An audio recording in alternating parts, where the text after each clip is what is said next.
Hello viewers, কেমন আছেন সবাই? আজকে আমরা এসেছি ভীষণ স্পেশাল একটি ইভেন্টে। উত্তরা সেন্টার পয়েন্টে হচ্ছে ভূমি গ্যালারির গ্র্যান্ড ওপেনিং এবং তাদের আজকের ল্যান্ডমার্ক এক্সিবিশন হচ্ছে, যার স্পেশাল থিম হচ্ছে রিজিলিয়েন্ট বিকামিং। সো চলুন ঘুরে দেখা যাক পুরো গ্যালারি।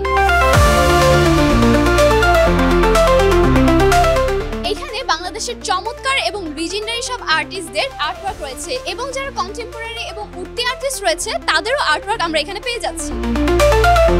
এই অসাধারণ আর্টওয়ার্কগুলোর নিশ্চয়ই কোনো মিনিং রয়েছে। সো চলুন ঘুরে দেখা যাক এবং এখানকার ভিজিটারদের সাথে কথা বলা যাক।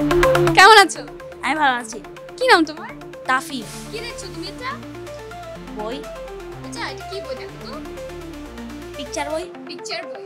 তুমি এখানে কার সাথে এসেছো? আমি আমার বাবার সাথে। বাবার সাথে। কেমন লাগছে? ভালো লাগছে। Thank you. আমরা পুরো গ্যালারিটি আরো ঘুরে দেখবো এবং দেখা যাক এখানে আর কি কি ধরনের আর্টওয়ার্ক আছে।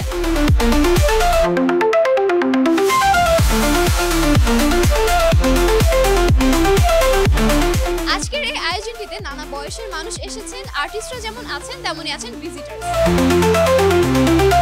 হ্যালো আপু, কেমন আছেন? ভালো আছি। কেমন লাগছে আজকে? দুর্দান্ত।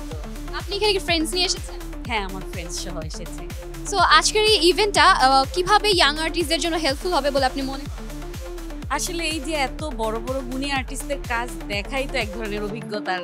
এর থেকে বড় হেল্প কি হতে পারে যে আপনি একই জায়গায় এতজন আর্টিস্টের, একদম জয়নুল আবেদিন সহ ফরিদা জামান, কনক চাপা ম্যাম, সবার কাজ, আপনি শাহানুর মামুন, সবার কাজ দেখতে পাচ্ছেন। তো আপনার এক ধরনের অভিজ্ঞতা হয়েই যাবে যেটা আপনাকে হেল্প করবেই। রাইট। আপনার কাছে পছন্দের আর্টওয়ার্কটি কোনটা? পছন্দের এত জনের মধ্যে আসলে এভাবে বলা খুব টাফ, কারণ যারা আছেন সবার কাজই মানে তারা লেজেন্ড আসলে। তো এখানে পছন্দের ব্যাপার না, যেটা দেখছি সেটাতেই অভিভূত হচ্ছি। রেজিলিয়েন্স বিকামিং আসলে আমরা তো একটা অস্থির সময় পার করছি গ্লোবালি। সারা বিশ্বে এক ধরনের উত্তেজনা, সারা বিশ্বে এক ধরনের অস্থিরতা। তো আবার একটা ট্রান্সফরমেশন, অর্থাৎ আমরা টেকনোলজির যুগে ঢুকে পড়ছি, মডার্ন পোস্ট মডার্ন। এই চেঞ্জগুলো আসলে এখন খুব রিপিটেডলি হচ্ছে। তো এই যে এর মধ্যেও নিজেকে ঠিক রাখা, নিজেদেরকে ঠিক রাখা, নিজের অবস্থান, নিজের পারিপার্শ্বিকতার সাথে মিলিয়ে চলা, এটি আসলে এখন চ্যালেঞ্জ। হ্যাঁ, তো এটাকে অ্যাডপশনও করে নিতে হয় মানুষকে। যে কোনো ইনোভেশন, এটাতে মানুষ আস্তে আস্তে অ্যাডজাস্টও করে নেয়, অ্যাডপশন হয়, কিন্তু সাডেন টাইম নেই, যেটা স্ট্রাগলিং টাইম, সেই স্ট্রাগলিং টাইমটা আসলে আমরা হয়তো পার করছি। তো সেই জায়গা থেকে আসলে এই এক্সিবিশনের এই টাইটেলটা সেট করা, রেজিলিয়েন্স বিকামিং।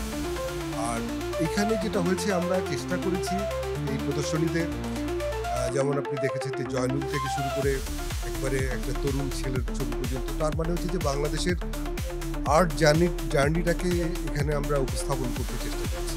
অনেক কিছু ভেবে টেবে এক ধরনের আয়োজন করেছি, কিন্তু সেখানে যখন দর্শকরা আসে তার মানে হচ্ছে যে এটা আমার সফলতা বা আমার অর্জন না, তার মানে হচ্ছে যে মানুষ এ ধরনের আয়োজন চায়, মানুষ এ ধরনের আয়োজনে থাকতে চায়, মানুষ এ ধরনের চর্চার মধ্যে যুক্ত হতে চায়।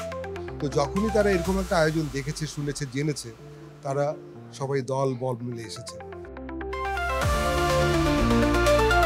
So viewers, that is all for today. আশা করি আপনাদের অনেক ভালো লেগেছে এবং আমরা একটি অসাধারণ ইভেন্টের এক্সপিরিয়েন্স করলাম। আপনারা যদি এই ইভেন্টে এক্সপিরিয়েন্স করতে চান তাহলে অবশ্যই চলে আসবেন, কারণ ভূমি গ্যালারি এই এক্সিবিশনটি চলবে 13 ডিসেম্বর পর্যন্ত। সো দেরি না করে চলে আসুন উত্তরা সেন্টার পয়েন্টে।